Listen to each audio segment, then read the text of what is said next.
So going into the social media world, you said a couple things. And, obviously I follow you, so I know some stuff. Like in the beginning, you said, "Hey, I'm on a blitz to do 200 podcasts," and then you said, I think in one of your social media posts, you said something about 15 or 20 posts per day. If I heard that right. So can you elaborate? Like some people are probably like they're even scared to put the video in front of their face, the camera. Yeah. So was So I. talk Yeah. about that any way you Well, want. look, yeah. So at the start, when I started putting out content, first and foremost, the person that you're watching or listening to right now, like you might be like, this guy's on some type of crack or some drug or something. Like, where does all the energy come from? Or it might just be like, I hate this guy. Whatever it is, I was always worried about that at the start.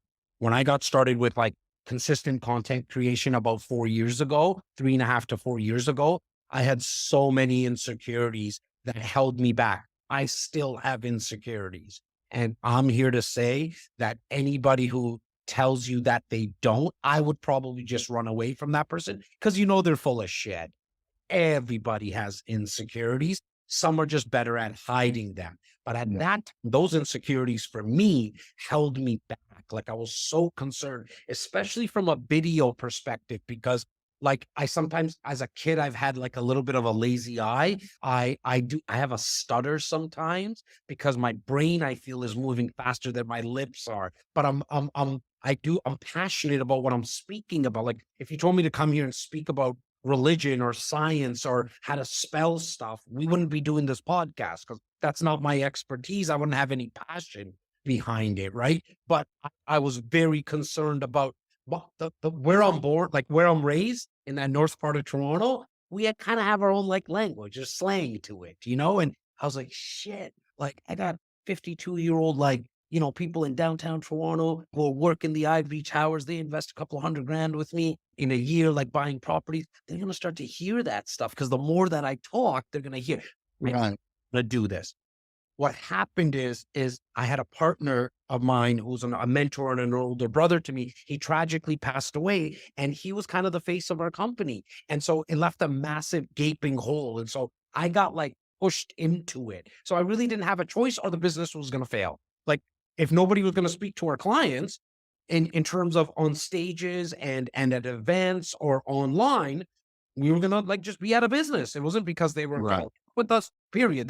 There's going to be no awareness. So I got pushed into it. And once I started doing it, to bring this kind of answer to full circle, work, I was like, wow, I would call people and they're like, dude, that we saw that video, we saw that we heard that podcast. Like, wow, that guest that you brought on, it was so educational. Like, wow, jazz this and jazz that. And I was like, holy shit, this stuff works. And I was like, hey, what time did you watch that video? Like, I only see 14 views on the video. You're obviously one of them. And they're like, oh no, I saw that last night. It was like 1 o'clock in the morning. My wife and I were watching it. We're ready to invest.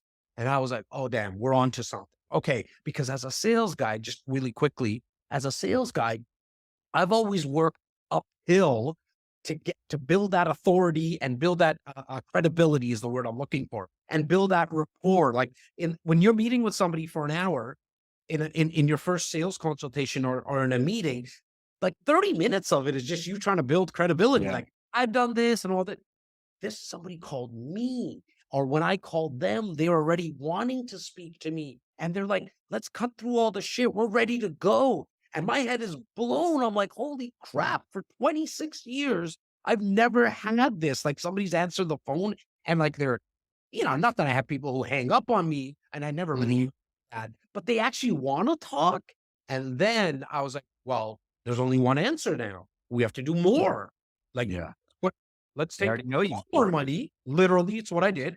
I said, all our money, put it into content creation.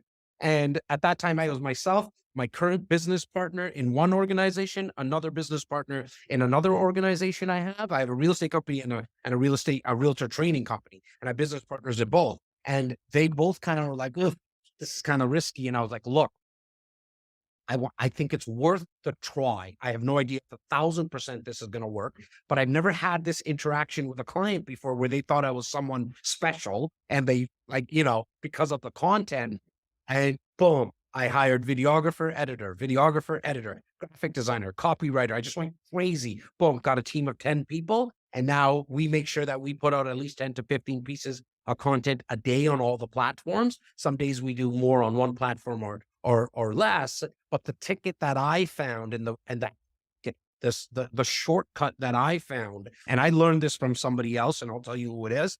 And so everybody can do this. Anybody can. You just need to have a strong enough why.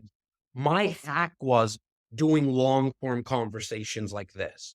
So it's why, like I innately Mhm. said, as if you don't mind, give me the recording. Because when I get this recording, I'm going to snip a bunch of little clips out of it. I'll turn this into a blog. I'll do a bunch of images. I'll also get new topic ideas like, damn, Marcus asked me a great question, but I answered it like this. But I also have a different story. Let me do a video one now, right? And so for me, I learned this whole content model from Gary Vee. I watched him doing it for like I saw him at 700,000 followers. He's upwards like 10, 11 million.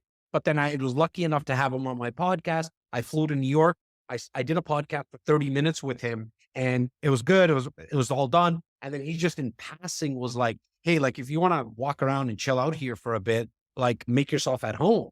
I was like, sorry, what'd you say, bro? He's like, yeah, just make yourself at home. I was like, shit, I don't think I'm from Rexdale, like this north part of Toronto. Like, I'm going to make myself at home. At home. For real, for real. I stayed there Yeah. for 8 hours. I stayed there for 8 hours, chit-chatting with anybody I could chit-chat with. His team is sick. They're amazing, amazing people. I don't know who's there or who's not there, but they were so giving. And they gave me this, they kind of drew out what they do from a long form piece of content. And I was like, game over. I came back to Toronto that next morning. I started hiring people right away. And it's been 3 years. It's 80% of my revenues in the last 3 years is all because of my content creation. Not necessarily, and I want to make sure I get this out because I think it's valuable, is it doesn't happen because I shoot a video and then somebody DMs me. That's not how that works or how this works. And some people, maybe they get that. I don't get that.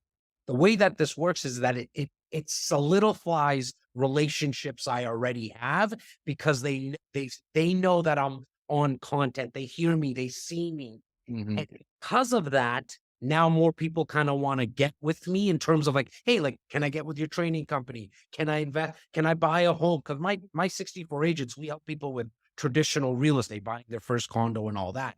80% of my revenues is all because of my content.